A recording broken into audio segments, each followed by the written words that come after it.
ये चीख की आवाज कहां से आ रही है?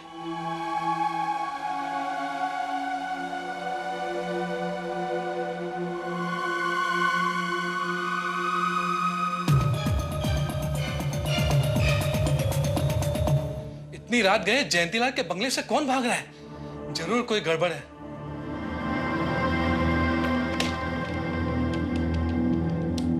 Hello, police station.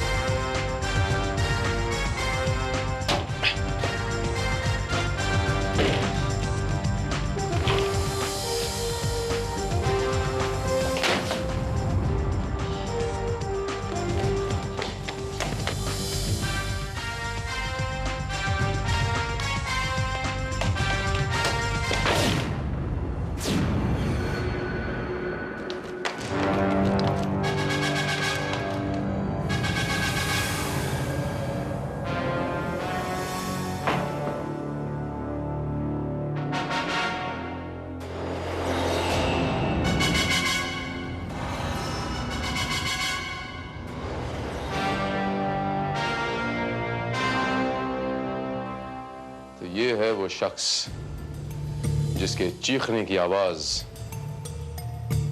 इनके पड़ोसी मिस्टर पादुकोण ने सुनी। और ये खून भी अभी तक सूखा नहीं है सर। इसका मतलब ये हुआ कि कत्ल हाल में ही हुआ है। You're right, Srivastava. हो ना हो श्रीवास्तव, इस शख्स का कत्ल भी उसी आदमी ने किया है जिसे मिस्टर पादुकोण ने बंगले के पिछवाड़े से भागते हुए देखा। हो सकता है सर। श्रीवास्तव, मुझे नहीं लगता कि इस कत्ल के पीछे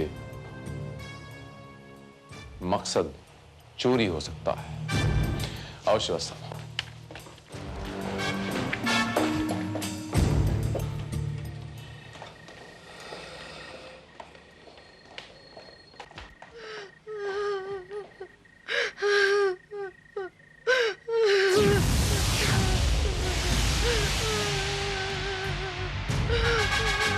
सर ये रोने की आवाज कहां से आ रही है? इसी बंगले से आ रही है श्रीवास्तव, यहीं कहीं से। हेलो, कोई है? कोई है यहाँ पे?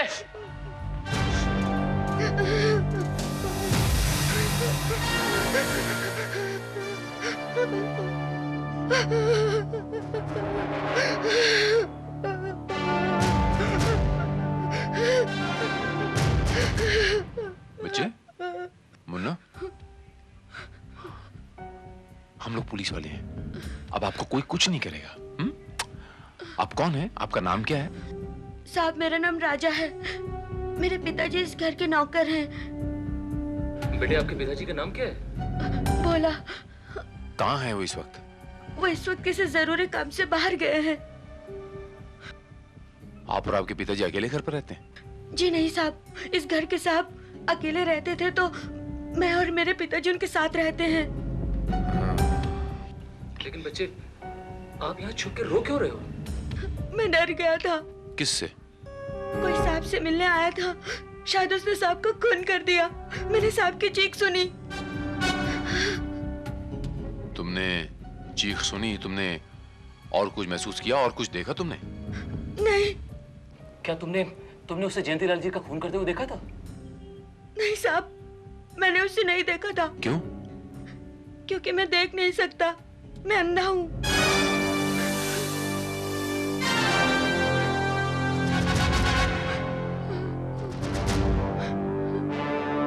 Oh my God.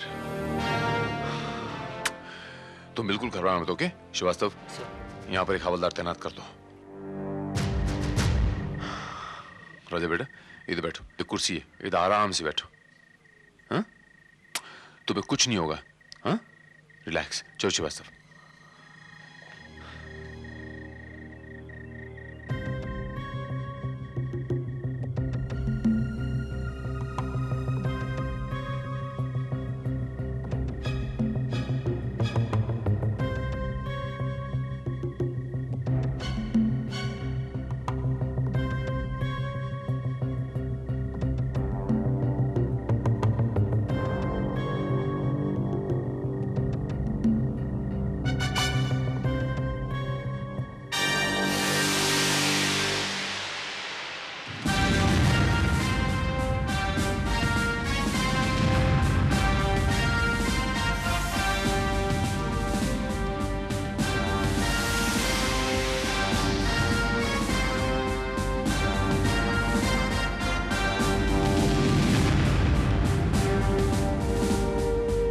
सर ये तो मास्क है।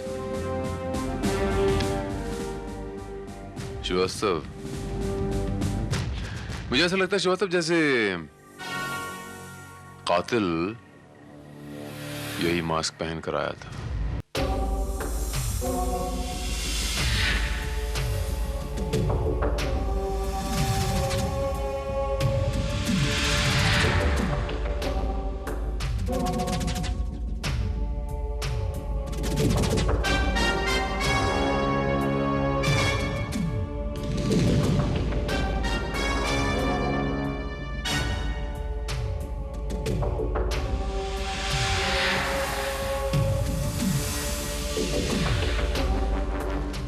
सर हमारे डिपार्टमेंट के स्केच आर्टिस्ट मिस्टर देसाई ने इस मास्क के आधार पर यह स्केच तैयार किया है।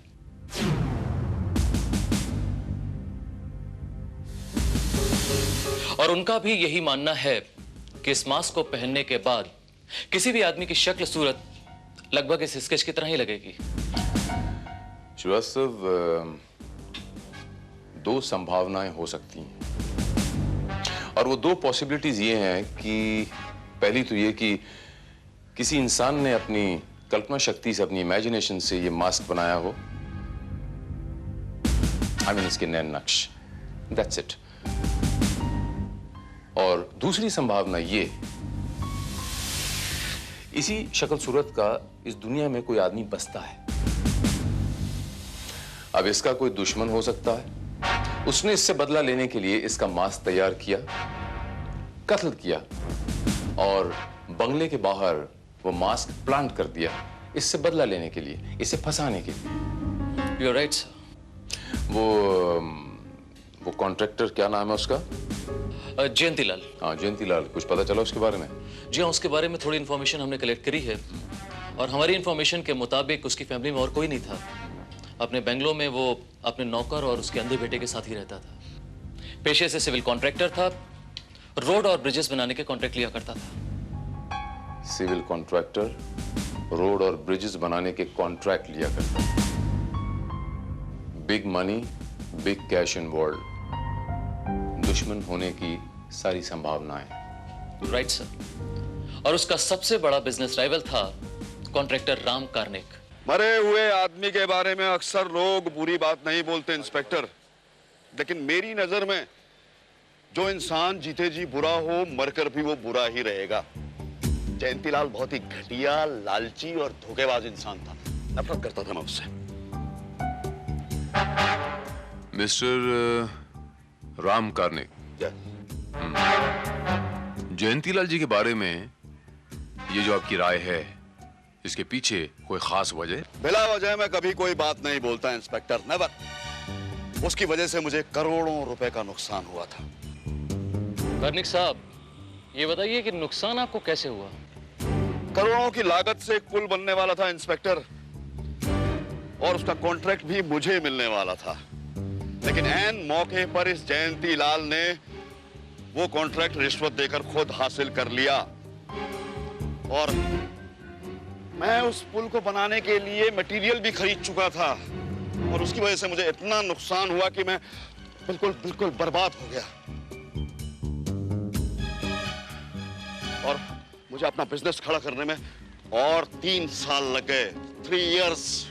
और यही वजह है मिस्टर राम कार्निक कि मार्केट में जयंतीलाल जी आपके सबसे बड़े प्रतिद्वंदी थे, सबसे बड़े कॉम्पिटिटर थे, करेक्ट? मुझे उसकी मौत का अफसोस सिर्फ इसलिए इंस्पेक्टर, क्योंकि मैं उसके जीते जी उसे बिजनेस में बर्बाद होते हुए देखना चाहता था। मैं खुद उसके साथ वो सलूक करना चाहता जो उसने मेरे साथ किया।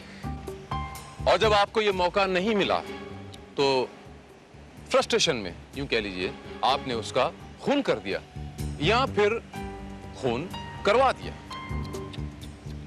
इंस्पेक्टर, मैंने आपको सब कुछ सच सच बता दिया है। इसका मतलब ये नहीं है कि आप बेबुनियाद मुझ पर इल्जाम लगा दें। ठीक है कार्निक साहब, फिलहाल आप ये बताइए कि कल रात 11 से 1 बजे के बीच में आप कहाँ थे? कल रात वो मैं अपने कुछ दोस्तों के साथ था। आप अपने दोस्तों के साथ कहाँ थे मिस्टर राम कार्निक? मैं कोई मुजरिम नहीं हूं इंस्पेक्टर के आप इस तरह से मुझसे सवाल जवाब करें। शक की बुनियाद पर अपने मुजरिम से सवाल जवाब करने का हक हमें कानून ने दिया है। ओके? आप कहना क्या चाहते हैं? कहना तो आपको है मिस्टर राम कार्निक, मैं तो जानना चाहता हूं, और ये जानना चाहता हूं कि जिस वक्त जयंतीलाल जी का खून हुआ, एग्जैक्टली उस वक्त आप कहां थे? जयंतीलाल जी के साथ आपकी बिजनेस राइवलरी थी, ये तो आप खुद कबूल कर चुके हैं। अब जिस वक्त जयंतीलाल जी का कत्ल हुआ, उस वक्त आप ही की कद काठी का आदमी उनके बंगले से बाहर निकलता देखा गया था। इसका जवाब है आपके पास? इंस्पेक्टर, मैं अपने 4 दोस्तों के साथ कल रात 10 बजे से 3 बजे तक रंगीला बार में था, जोगेश्वरी। फिर से एक बार सोच लीजिए मिस्टर राम कार्निक कि वाकई 10 और 3 के बीच में आप जोगेश्वरी के रंगीला बार में थे? आई एम श्योर, आप क्रॉस चेक कर सकते हैं। खैर छोड़िए, ये बताइए कि इसे पहचानते हैं आप?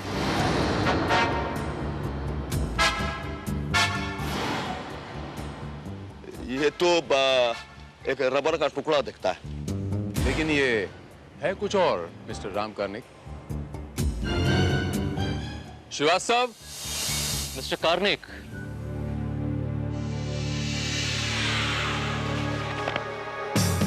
इस तस्वीर को गौर से देखिए। इसे पहचानते हैं आप?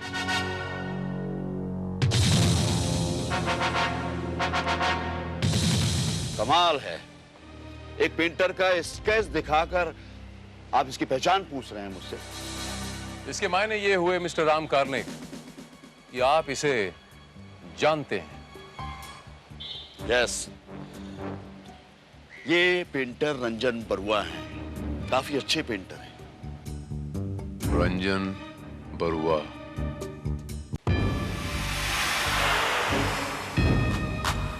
इंस्पेक्टर, ईमानदारी से कहूं तो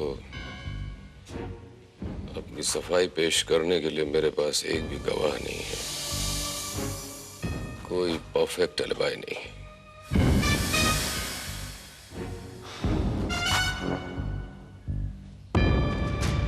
मिस्टर रंजन बरुआ, कल रात आप कहां थे? यही स्टूडियो में पेंटिंग कर रहा था। अमूमन देर रात तक पेंटिंग करने की मेरी आदत है, 2-3 तो बज ही जाता है। कॉन्ट्रैक्टर जयंतीलाल का नाम सुना आपने? आप उन्हें कैसे पहचानते थे? दोस्त थे। आपके और जयंतीलाल जी के बीच में कभी कोई मतभेद या कोई दुश्मनी? वैचारिक मतभेद था। वो कॉन्ट्रैक्टर, मैं आर्टिस्ट।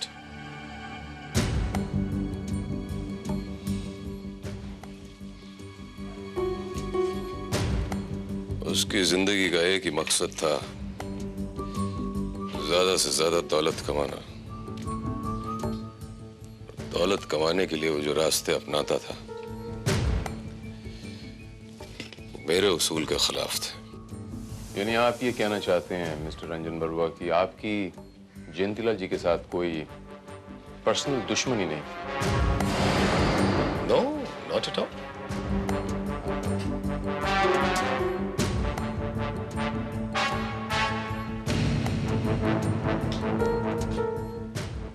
इसीलिए मैं आपको आगाह किए देता हूं मिस्टर रंजन बरुआ कि कोई आपको फंसाना चाहता है।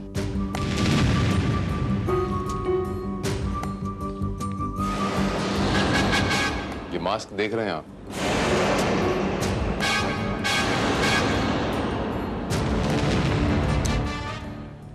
ये आपकी शक्ल का मास्क है मिस्टर रंजन बरुआ, किसी ने बनाया है।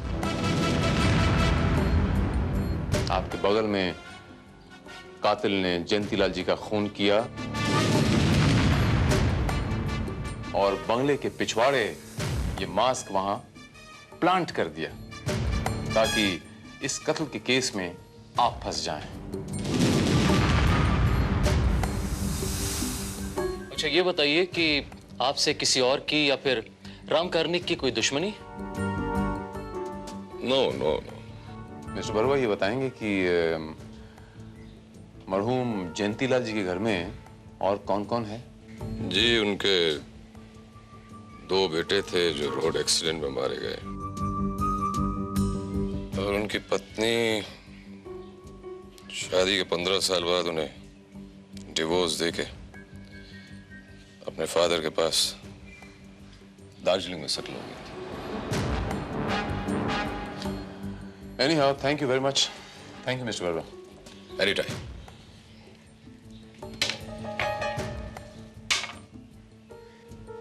जयंतीलाल के कातिल को पकड़ने में जब भी मेरी मदद की जरूरत पड़े तो हेजिटेट मत कीजिएगा, मैं हमेशा तैयार हूं।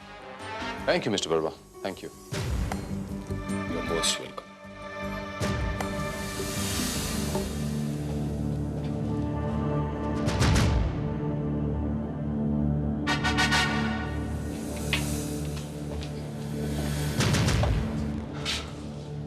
श्रीवास्तव, अब तक हमारी नजरों में राम कार्निक ही एक वाहिद ऐसा शख्स है जो जयंतीलाल का दुश्मन था और जो उस पेंटर रंजन बरुआ को भी जानता था।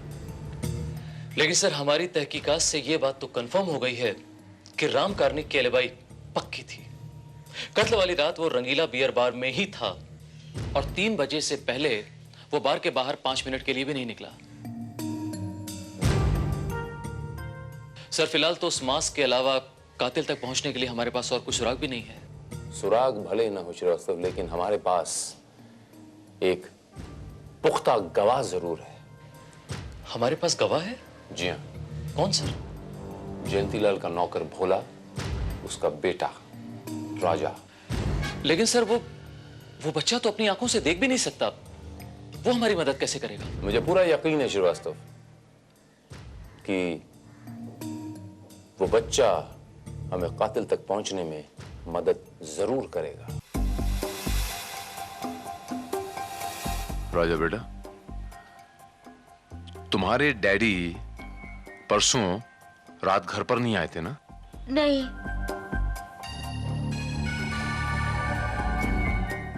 अच्छा राजा बेटा, एक बात बताओ, जिस रात जयंतीलाल जी का खून हुआ उस रात तुमने कुछ देखा, कुछ महसूस किया? कोई आया था, वो ऊपर जा रहे थे, मैं बीच में आया तो उन्होंने मुझे धक्का दे दिया। उन्होंने ऊपर जाके हमारे साहब को खून कर दिया। मैंने उनकी चीख सुनी, मैं डर के मारे कमरे में छुप गया। उन दोनों के बीच में कोई झगड़ा वगैरह नहीं हुआ था? नहीं। राजा बेटा, अपने दिमाग पे जोर डाल के बताओ कि तुमने कोई ऐसी खास बात महसूस की या सुनी जो तुम्हें बड़ी अजीब लगी हो? मुझे भी कुछ याद नहीं आ रहा है और मैंने सिर्फ साहब की चीख सुनी थी। तुम्हें अच्छी तरह याद है? जी हाँ साहब। अच्छा राजा बेटा, एक काम करते हैं, आप मेरे साथ ड्राइव पे चलेंगे? हम लोग घूमने चलते हैं गाड़ी में, शायद रास्ते में कुछ याद आ जाए तुम्हें। ओके? बोला, मैं तुम्हारे बेटे को अपने साथ ले जा रहा हूँ, थोड़ी देर बाद छोड़ जाऊंगा। जी साहब।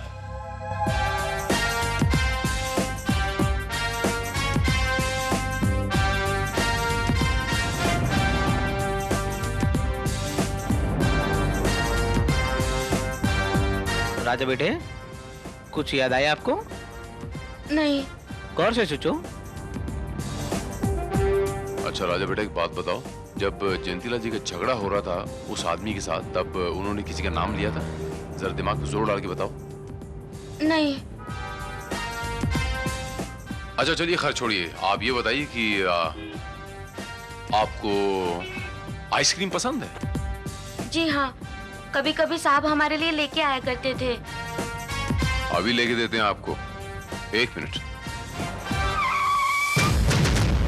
मैं आपके लिए आइसक्रीम लेके आता हूँ।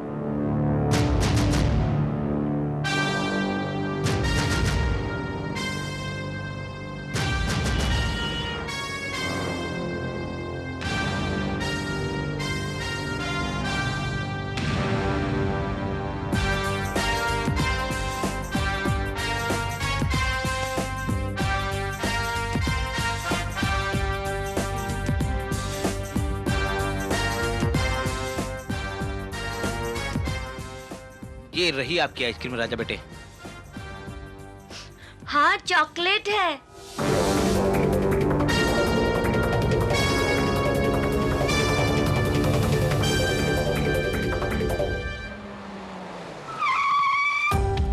अंकल, ये आप मुझे कहाँ ले आए? राजा बेटा, मेरे ऑफिस में पुलिस स्टेशन। लेकिन मेरी आइसक्रीम तो खत्म हो गई। ओफो, चलिए खैर एक और आ जाएगी। चलिए श्रीवास्तव सर। जरा राजा बेटा को नीचे उतारना। आइए। Okay sir. हाँ राजा बेटा, कुछ याद आया? हाँ, जब वो आदमी आया था ना, तो मुझे कुछ अजीब सी खुशबू आई थी।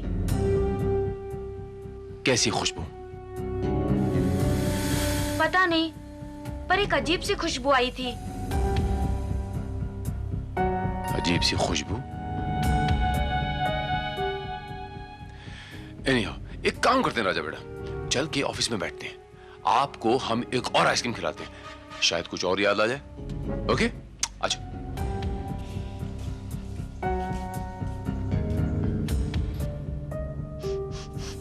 एक मिनट।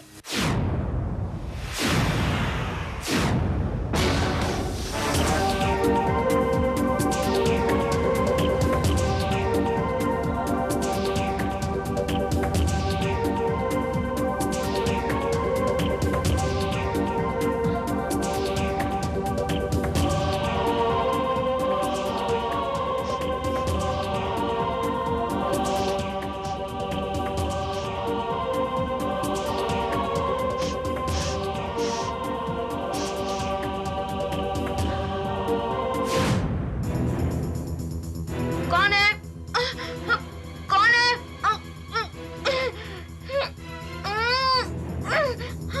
कौन है?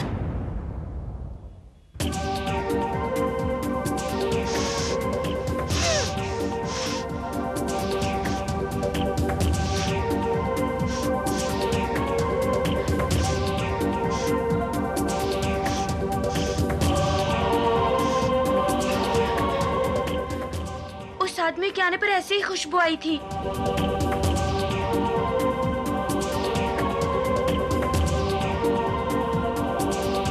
मतलब टर्पेंटाइन की खुशबू।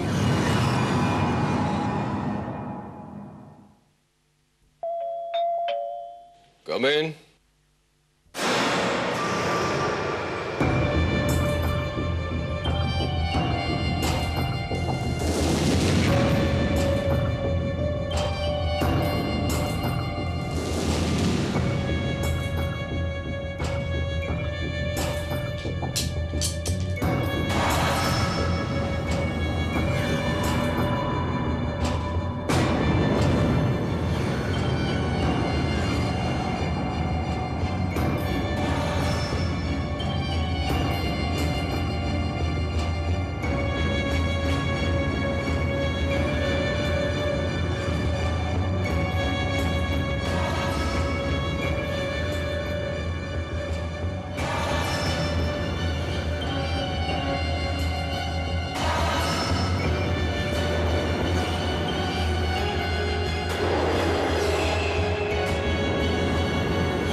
कौन हो तुम?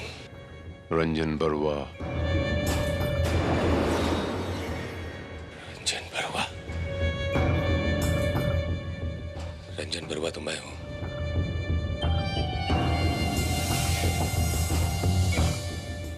तुम कौन हो? तुम्हारा भूत।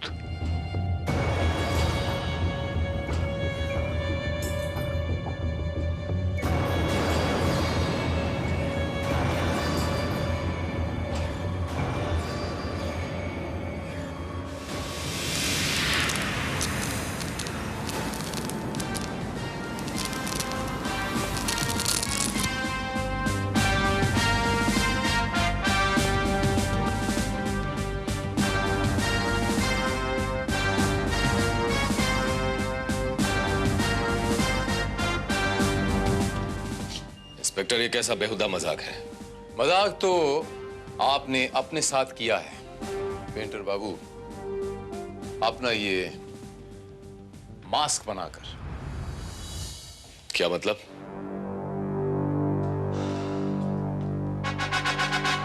मतलब ये पेंटर बाबू कि ज्यादा अनजान बनने की कोशिश ना करो, आपकी सेहत के लिए अच्छा होगा।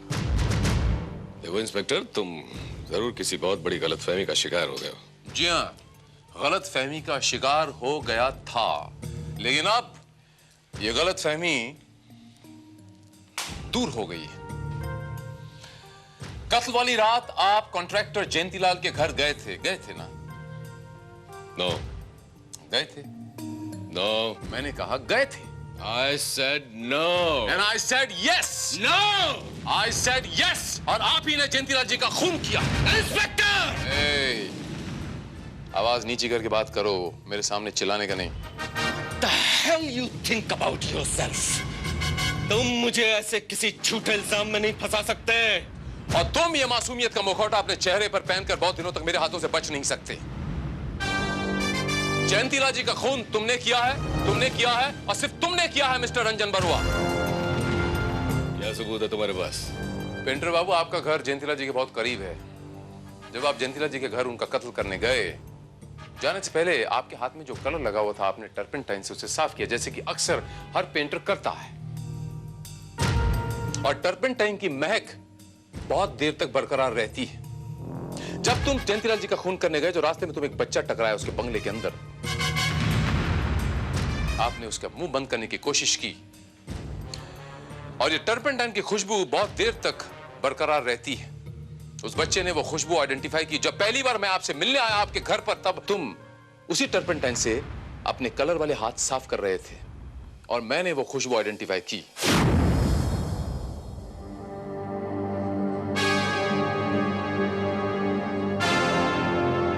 वही सुराग मुझे तुम तक ले आया।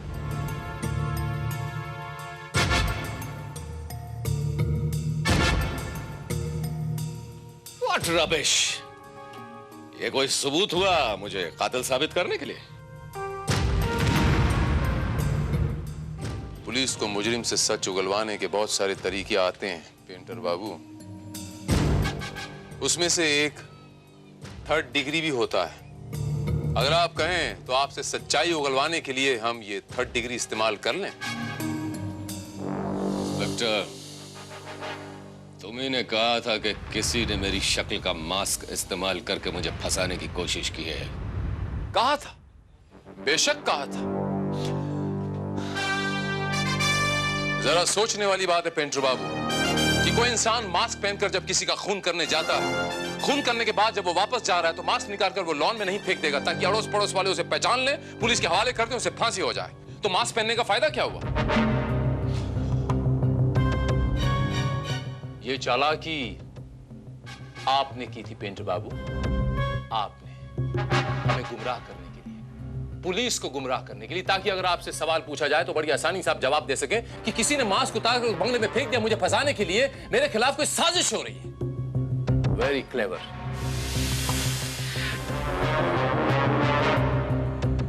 लेकिन एक बात भूल गए आप पेंटर बाबू कि जहां मुजरिम के सोचने की हद खत्म होती है, वहीं से इंस्पेक्टर भारत की सोच शुरू होती है। मैं कह चुका हूं, मैंने जयंतीलाल का खून नहीं किया है।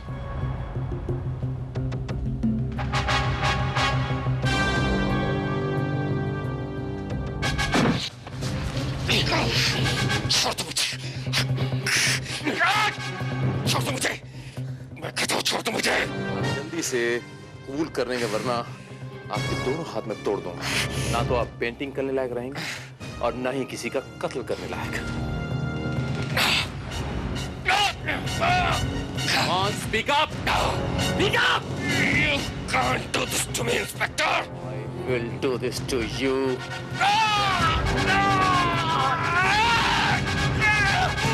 Okay, okay, मैं कबूल करता हूँ, मैं कबूल करता हूँ।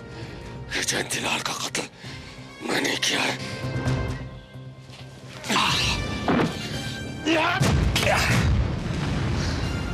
और अब आप हमें ये बताएंगे या आपने क्यों किया जयंतीलाल जी का खून? क्योंकि वो कमीना था, कमीना था, कमीना था। 2 साल पहले मैंने उसे एक पेंटिंग गिफ्ट की थी, मगर उस पेंटिंग के फोटोग्राफ्स एक इंटरनेशनल बायर ने कहीं देखे। उसे वो पेंटिंग बहुत पसंद आई और वो मुझसे 30 लाख रुपए में वो पेंटिंग खरीदने के लिए तैयार हो गया। 30 लाख रुपए मेरे लिए बहुत बड़ी रकम थी, और फिर इतने महंगे दामों में मेरी पेंटिंग बिकने से मेरा रुतबा, मेरी प्रेस्टीज बहुत ऊंची हो जाएगी, ये मैं जानता था। मैंने उस बायर से सौदा कर लिया और बतौर एडवांस 10 लाख रुपए ले लिए।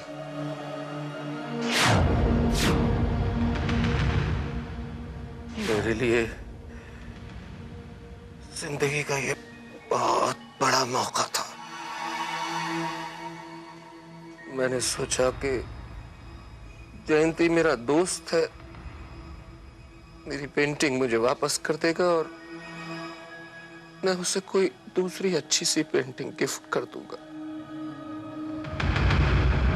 यही सोचकर मैंने जयंती को यहाँ अपने घर पे बुलाया। अमा यार, कैसी बातें कर रहे हो? भला गिफ्ट में दी हुई चीजें भी किसी को कोई लौटाता है? मैं तुमसे कितनी बार कह चुका हूं, तुम उस बायर को रुपए वापस दे दो। मैं तुम्हें वो पेंटिंग वापस देने वाला नहीं हूं। यार, वो पेंटिंग मेरी पूरी जिंदगी का नक्शा बदल सकती है। मेरी कितनी जरूरतें, कितने सपने पूरे हो सकते हैं। वो पेंटिंग तुम्हें मुझे वापस करने में क्या एतराज हो सकता है? देखो ना, आफ्टर ऑल वो पेंटिंग है तो मेरी ना। अरे भाई, वैसी ही दूसरी पेंटिंग बनाकर उस बायर को दे दो। अरे नहीं दे सकता है यार, कैसे दे दूं? क्या ताजमहल या पेरिस का एफिल टावर दोबारा बन सकता है? नहीं तो क्या मैं वो पेंटिंग दोबारा नहीं बना देता? मगर जो एक चीज बन गई, दोबारा नहीं बन सकती यार। देख मेरे दोस्त यार, बच्चों की तरह जिद मत कर यार, मेरी पेंटिंग मुझे वापस कर दे यार, प्लीज। देखो रंजन, मैं तुम्हें पहले भी कह चुका हूं कि मैं वो पेंटिंग तुम्हें वापस लौटाने वाला नहीं हूं।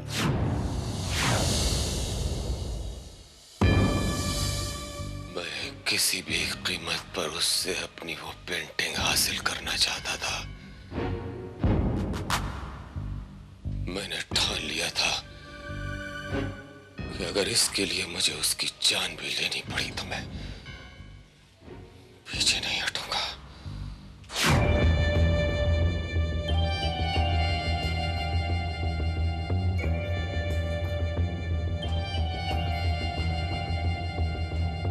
कौन है? कौन है?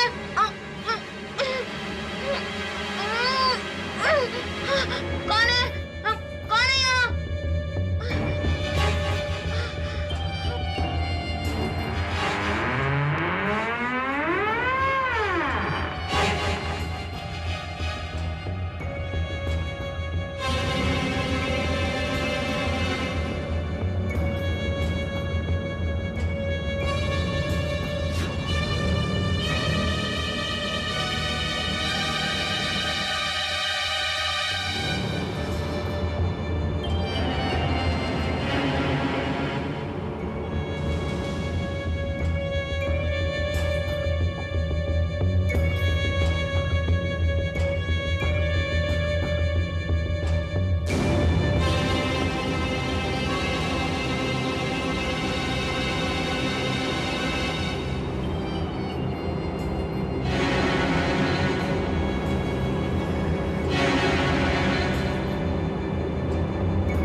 रंजन, तुम और इस गेटअप में?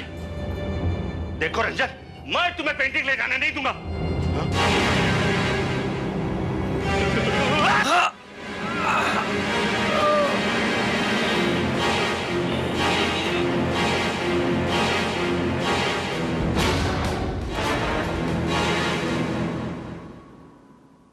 अपने जुर्म की कहानी तफसील से बताने का बहुत बहुत शुक्रिया पेंटर बाबू। एक मशवरा देता हूं आपको पेंटर बाबू कि आप एक पेंटर हैं, एक आर्टिस्ट हैं, एक कलाकार हैं। आपके हाथों में ब्रश और कलर शोभा देते हैं, चाकू और खंजर नहीं।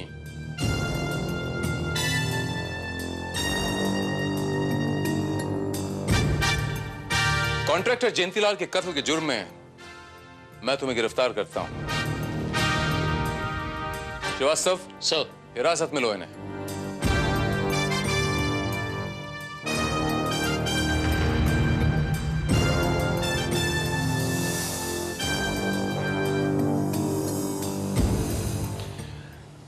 और राजा बेटा, मैं आपको थैंक्स बोलने आया हूं और ये चॉकलेट देने आया हूं, ये आपके लिए। किस लिए इंस्पेक्टर साहब? इसलिए मेरा राजा बेटा कि आपकी मदद से हमने एक कातिल को पकड़ा है। आपने कातिल को पकड़ने में पुलिस की मदद की। कौन कहता है कि आपके पास आंखें नहीं है? मैं कहता हूं आपके पास आंखें भी हैं, आपके पास एक आला दिमाग भी है, और इतना अच्छा दिमाग है कि एक दिन आप सारी दुनिया को रोशन करोगे।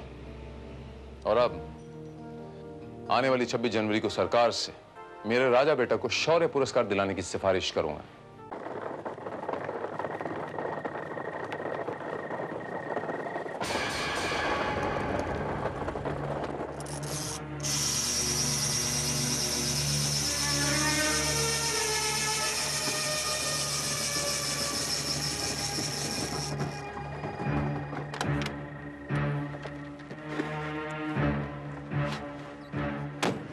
Driver, station.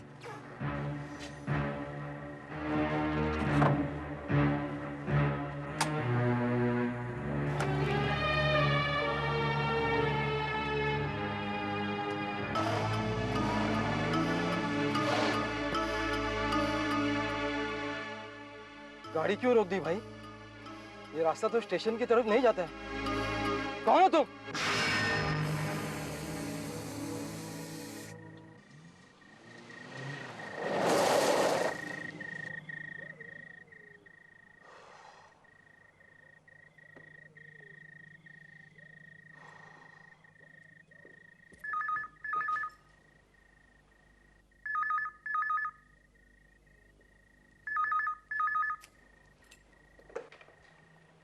Inspector Bharat here. Inspector Bharat, दरवाजा खोलकर देखो, वहां एक तोहफा तुम्हारा इंतजार कर रहा है। कौन बोल रहा है? मैंने पूछा कौन?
ACB।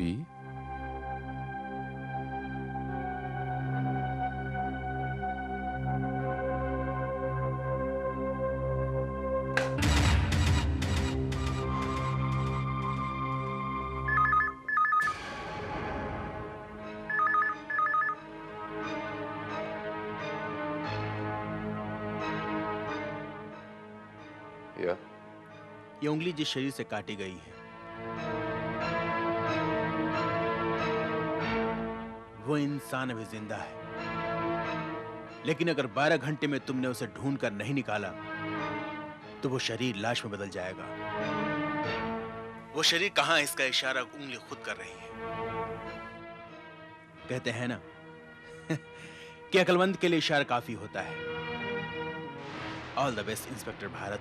Hello hello hello.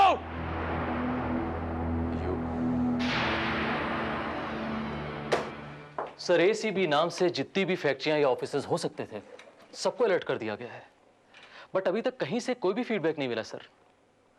मुझे तो ये लगता है कि किसी ने हमें परेशान करने के इरादे से या फिर हमारे साथ मजाक किया होगा सर। मुझे पूरा यकीन है श्रीवास्तव कि ये उंगली किसी जिंदा आदमी के हाथ की कटी हुई उंगली है, और इस गुत्थी को सुलझाने के लिए हमारे पास सिर्फ 1 घंटा बचा है। I doubt it sir. मुझे नहीं लगता कि इस उंगली में कोई सुराग छुपा है। जरूर किसी ने परेशान करने के इरादे से ऐसे ही इसमें एबीसी लिख दिया होगा। नहीं श्रीवास्तव, नहीं, कोई यूं ही कुछ नहीं लिख देता श्रीवास्तव। कोई अगर किसी लिखना होता तो वो एबीसी लिख देता। उसने एसीबी क्यों लिखा? सी बीच में ही क्यों लिखा? ये सी बीच में, सी बीच में, सी बीच में। Yes Srivastava, sea beach. But sir, ऐसे तो कितने सी बीच शहर में होंगे। श्रीवास्तव, उसने आंसर भी यही दिया है। शायद ए का मतलब अंधेरी होगा और बी का मतलब बांद्रा होगा। अंधेरी और बांद्रा के बीच में जो सी बीच है वहां। Yes, I am quite sure Srivastava. Andheri और बांद्रा के बीच में जितने पुलिस स्टेशन हैं सबको अलर्ट कर दो। Okay, immediately.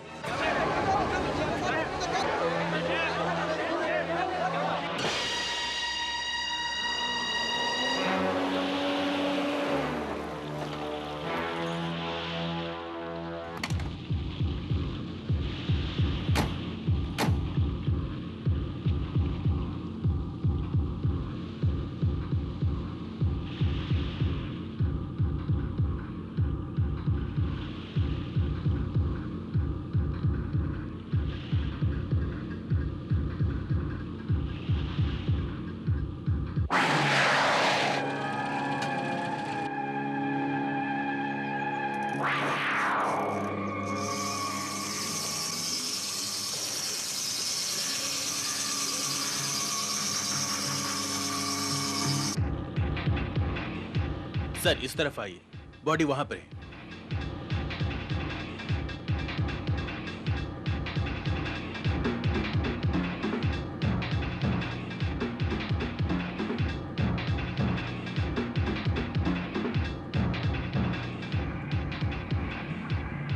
Sorry sir, he is dead. यह पहले मर चुका था सर, इसलिए हमने यह बॉडी अभी तक बाहर नहीं निकाली।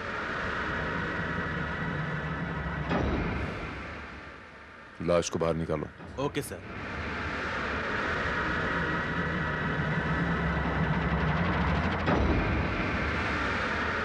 हवलदार, बॉडी बाहर निकालो।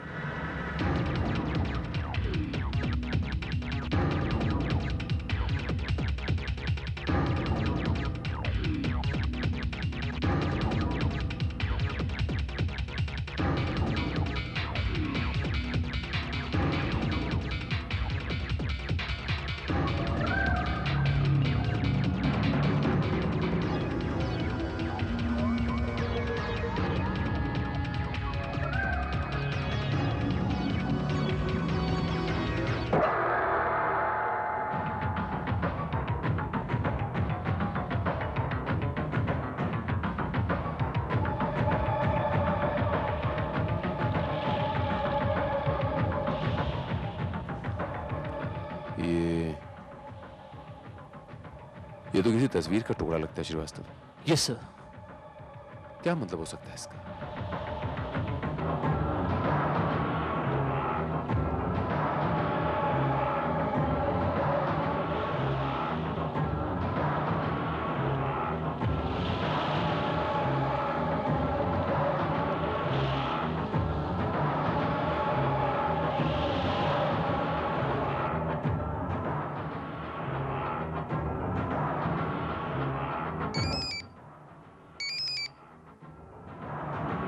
Yeah, Inspector Bharat here.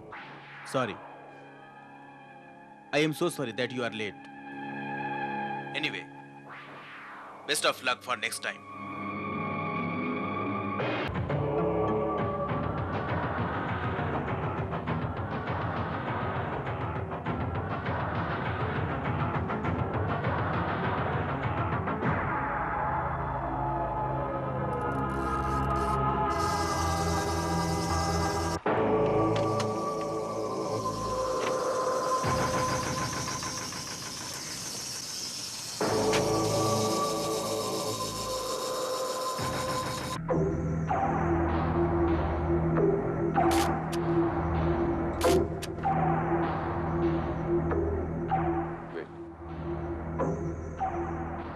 मुझे ऐसा लगता है श्रीवास्तव कि मैंने इसे कहीं देखा है।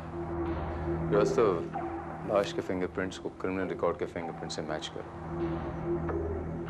शायद कोई क्लू मिल जाए हमें। सर वो मैंने ऑलरेडी भिजवा दिया है।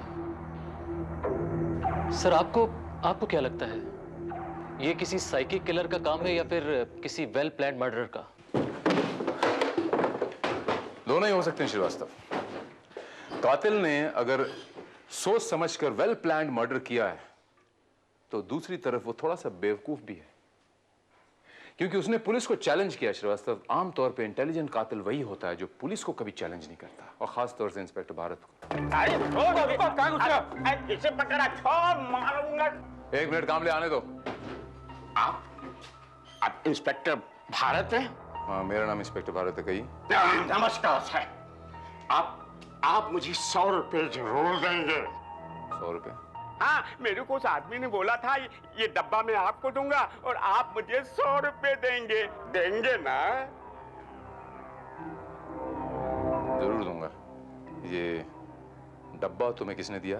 ये एक पागल आदमी था और उसने एक पन्ना भी आपको देने के लिए कहा है। हाँ। उस आदमी की शक्ल याद है तुम्हें? कोई हुलिया? बिल्कुल ठीक था। दाढ़ी बड़ी हुई थी, मूछें बड़ी हुई थी, चश्मा लगाया हुआ था, टोपी पहना हुआ था, उसकी नाक जाड़ी थी। नाक जाड़ी? हाँ। और कोई खास बात याद है आपको? कोई निशानी? हाँ। उसका एक दांत सोने का था। दांत सोने का था? कौन सा दांत? ये साहब, एक बात बोलूं, कोई एक दांत सोने का था और उसने मुझे 50 रुपये दिए और कहा कि 100 रुपये आप देंगे मुझे। 100 जरूर दूंगा। डब्बा मुझे दो। 100 रुपये। Very smart.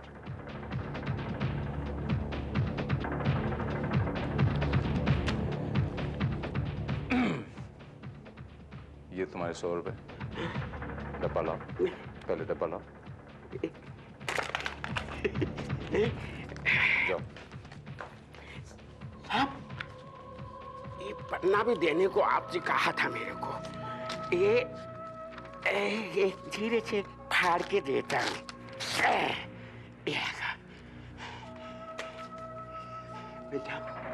जाओ। जाओ। नमस्कार सर। नमस्कार। दो अरे जेल तो मैं जेल। काम ले, इसका पीछा करो।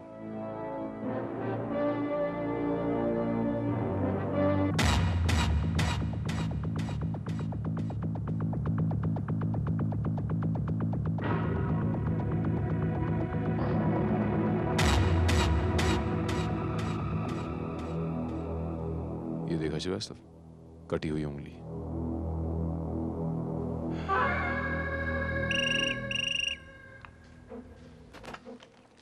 या इंस्पेक्टर भारत हियर। क्यों इंस्पेक्टर भारत, खेल में मजा आ रहा है ना? इस बार मैंने तुम्हें बहुत ही आसान क्लू दिया है, इसीलिए पहेली सुलझाने का वक्त भी बहुत कम है, सिर्फ 3 घंटे। हाँ, और अगर इन 3 घंटों में तुम लड़की तक पहुंच गए तो उसे जिंदा बचा लोगे, वरना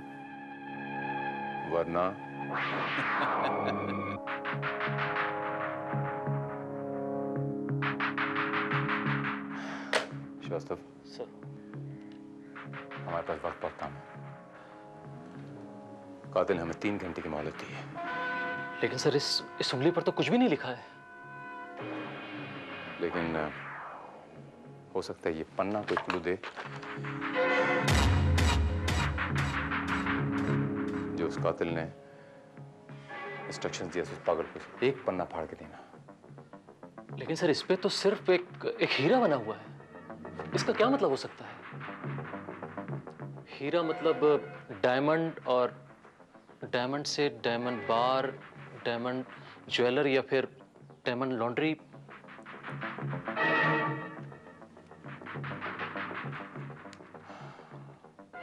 डायमंड?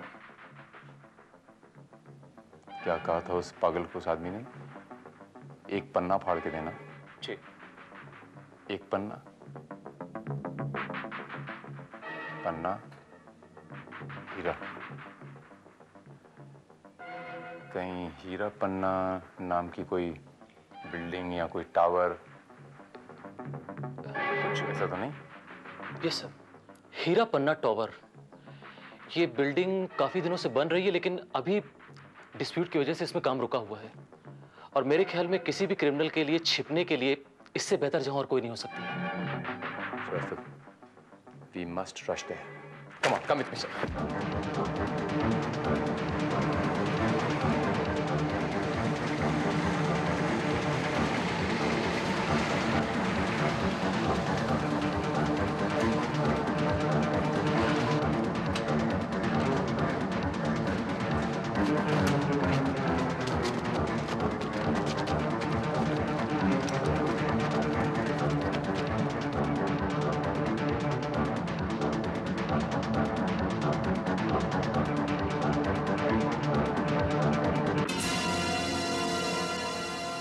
सर, ये तो काफी बड़ी बिल्डिंग है सर।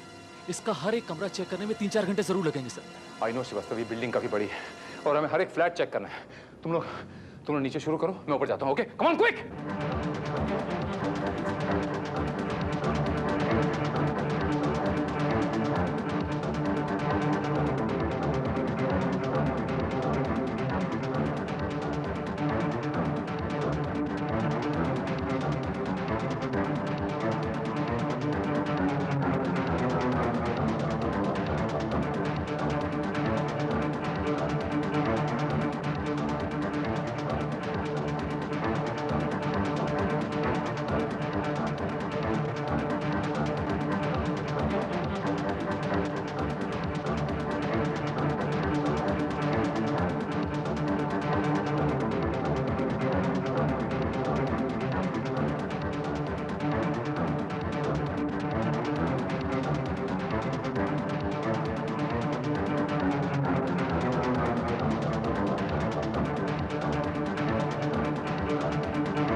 मत आओ, मेरे पास बम है, मत आओ मेरे पास। एक मिनट, रिलैक्स, घबराना मत, ओके? रुक जाओ, मेरे पास मत आओ। रिलैक्स, तुम्हें कुछ नहीं होगा। एक मिनट आराम से, एक मिनट। मुझे मत छूना। एक minute.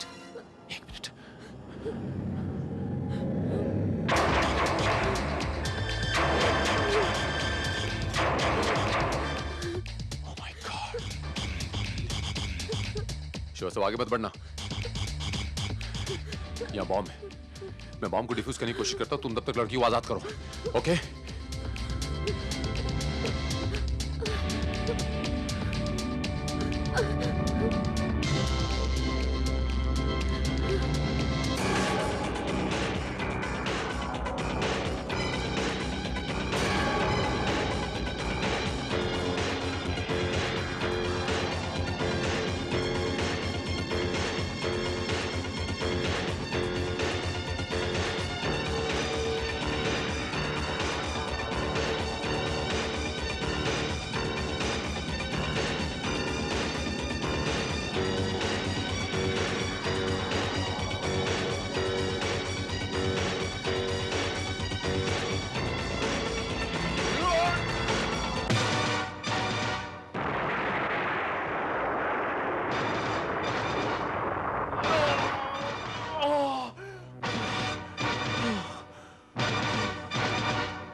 Come on fast, hospital लेके चलना है।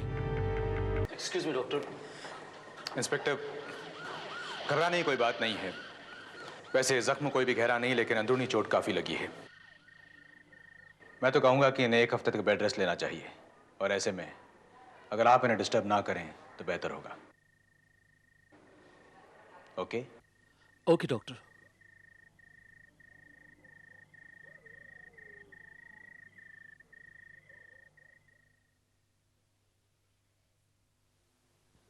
कैसी तबीयत है sir? I'm okay, Srivastava. I'm okay। ई लो चाबी। अब एक विशेष सूचना, पुलिस को एक ऐसी टैक्सी की तलाश है जिसके अंदर एक स्कल लटक रहा है और एक स्टिकर पर लिखा है do you know where are you going. उस ड्राइवर ने एक शॉल ओढ़ रखी है। यदि इस तरह का कोई व्यक्ति नजर आए तो पुलिस से सूचना करें। हीरा पन्ना में हुए बम कांड को लेकर पुलिस को उस ड्राइवर की तलाश है। अरे ये सब तो हमारा गाड़ी में। Hello, police station? हाँ साहब, वो जो आपने टीवी में गाड़ी और ड्राइवर का हुलिया बताया ना,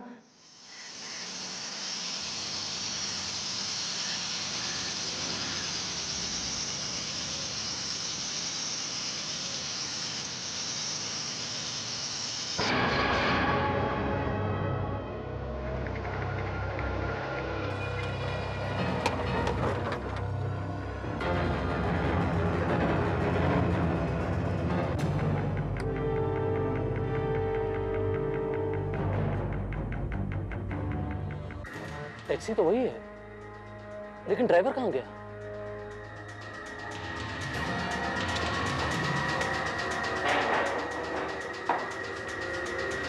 पीछे पीछे उतार दो, कोई इधर। ठीक है, चलो बाहर चलते हैं।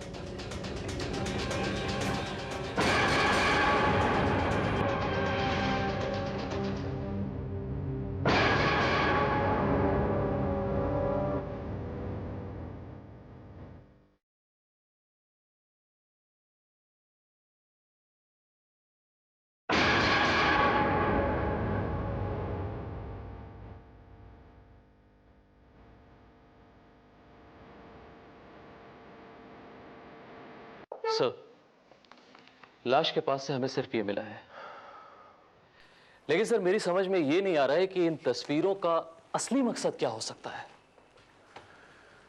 श्रीवास्तव, मेरा ख्याल है कि ये जो पिक्चर्स हैं ये एक ही तस्वीर का हिस्सा है, और वो तस्वीर ही कातिल का मकसद है। वो जो पहली लाश मिली थी उसकी शनाख्त होगी? क्या रिपोर्ट आई उसकी? आपका शक बिल्कुल सही निकला सर। वो एक नामचीन क्रिमिनल था सर। आज से 4 साल पहले अपना बैंक में जो डकैती हुई थी उसमें वो शामिल था, और सारा माल लेकर भागने में वो कामयाब भी रहा। अपना बैंक? जी हाँ sir.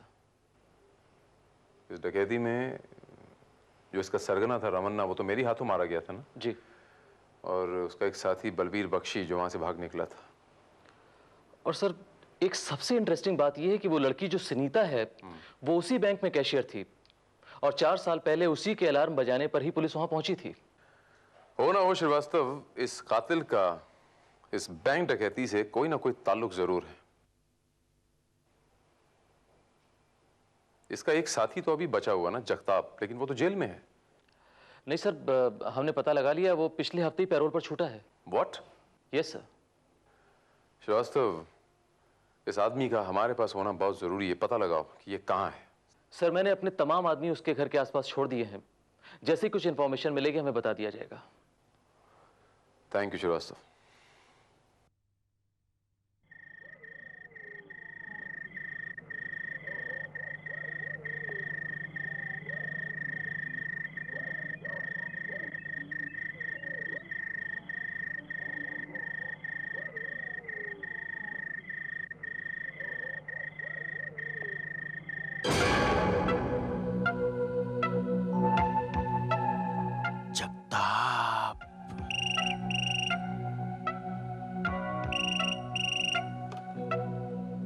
Inspector Bharat here. Hello sir, मैं कमले बोल रहा हूँ पायधुनी से। सर, जगताप अभी भी इधर पहुंचा है। गुड, नजर रखना उस पे, और सुनो श्रीवास्तव को इन्फॉर्म कर दो। Okay sir. बाय।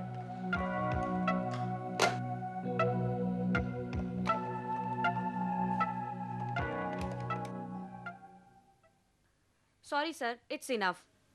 डॉक्टर ने कहा है आपको physically as well as mentally tension नहीं लेनी चाहिए। But sister, no, please relax. अगर आप ज्यादा बोलेंगे तो मैं आपको इंजेक्शन लगाऊंगी।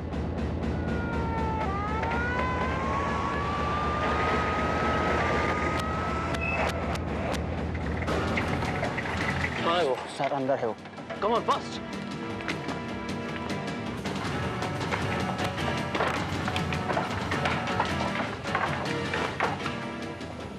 तुम लोग अंदर चलो।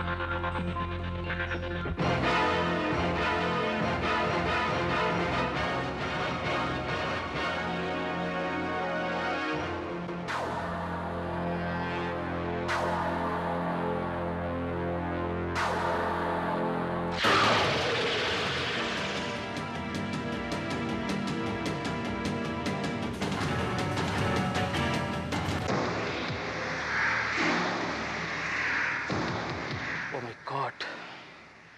He's murdered.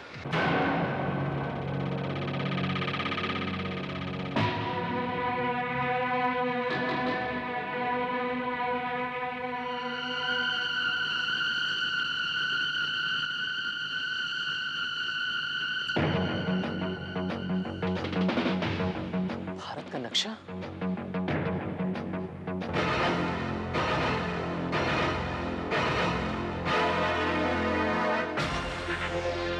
भारत का नक्शा?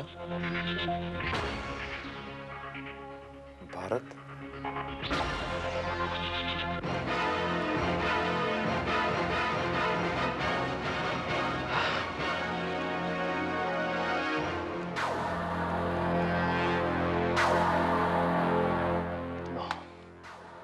फोन भी नहीं लग रहा है और मोबाइल भी ऑफ करके रखा हुआ है।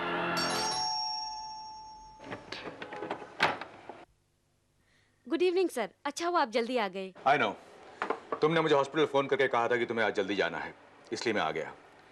तुम जाओ, जब तक अगली शिफ्ट की नर्स आती है मैं यहीं रहता हूँ। Okay? Thank you sir. Okay.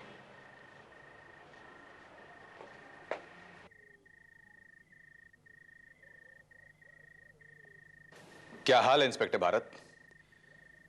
Hello doctor.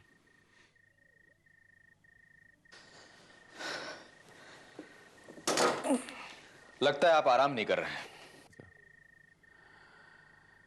You must be joking doctor. इतना आराम तो मैंने अपनी पूरी जिंदगी में नहीं किया। अच्छा, अभी एक इंजेक्शन मैं आपको दे दूंगा, आराम ही आराम हो जाएगा।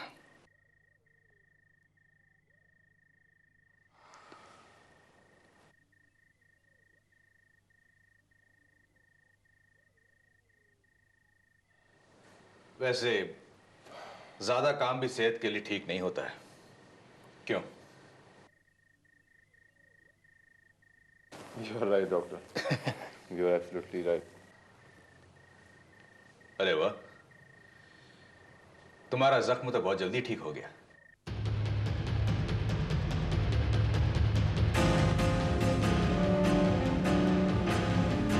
मगर इंस्पेक्टर भारत, कुछ जख्म ऐसे होते हैं जो बहुत देर में भरते हैं।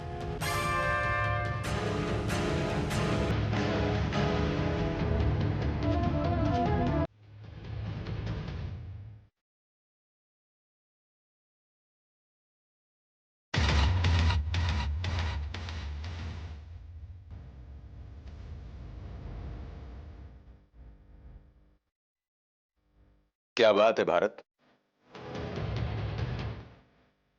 किस सोच में पड़ गए?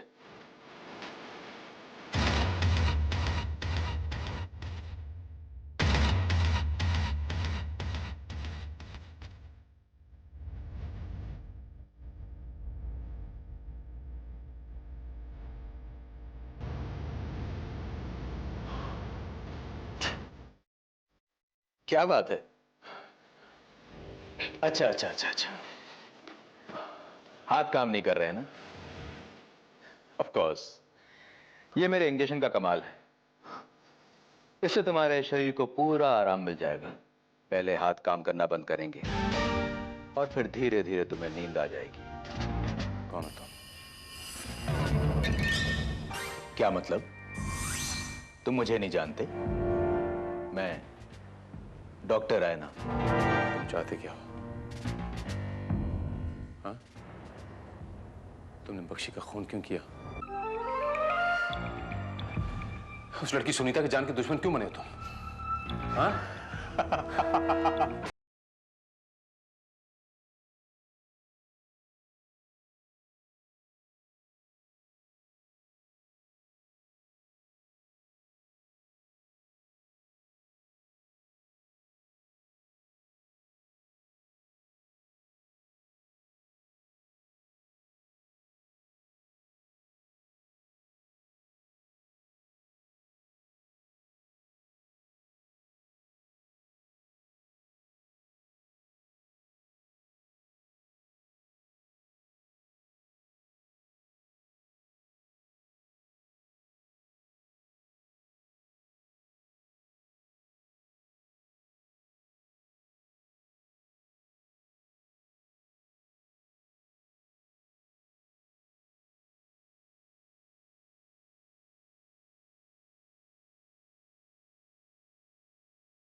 राघव, मेरी मौत का बदला लेना, बस वही कर रहा हूं मैं।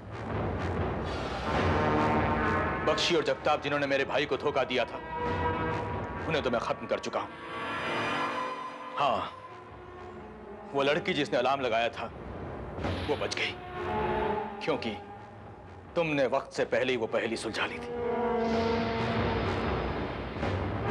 कोई बात नहीं, उसे भी मैं मार ही दूंगा। लेकिन तुम्हें तो मैं ऐसी मौत दूंगा भारत कि तुम भी क्या याद करोगे।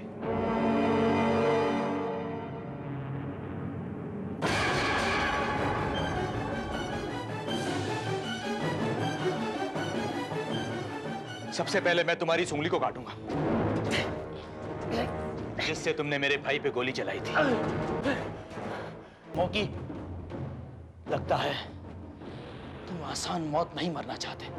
ठीक है, अगर तुम आसान मौत नहीं मरना चाहते तो मैं तुम्हें तड़पा तड़पा के मारूंगा।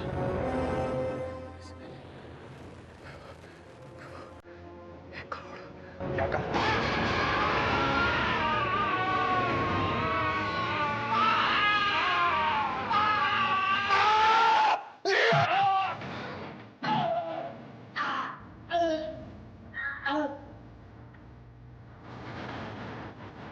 तेरा तो एक पल भी जिंदा रहना ठीक नहीं है।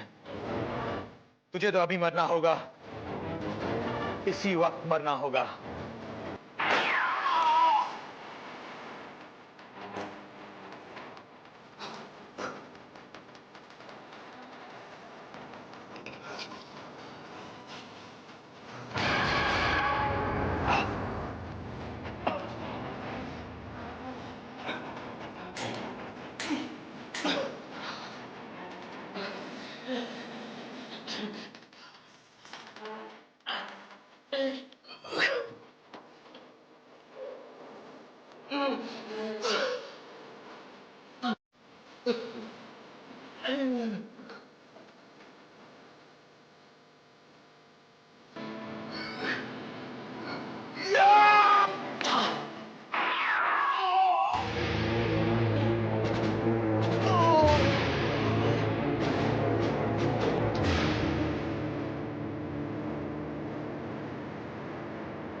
सर सर होश में आइए सर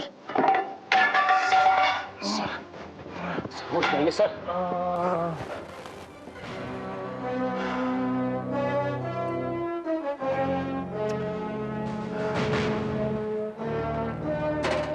ये सब क्या है सर? आपको तो अभी और आराम की जरूरत है। नहीं श्रीवास्तव, आराम मेरे लिए बहुत खतरनाक साबित हो सकता है श्रीवास्तव। हमें आराम नहीं करना चाहिए। अभी तो हमें ऐसे बहुत सारे रागवनों का सामना करना है श्रीवास्तव, जो अपना बदला लेने के लिए समाज, इंसानियत और देश के कानून को भुला बैठे हैं, जो ऐसी दलदल में फंस चुके हैं श्रीवास्तव, जहां से बाहर निकला, जहां से वापस जाना इम्पॉसिबल है। वहां से उन्हें कोई वापस नहीं निकाल सकता। Come on Srivastava, back to work.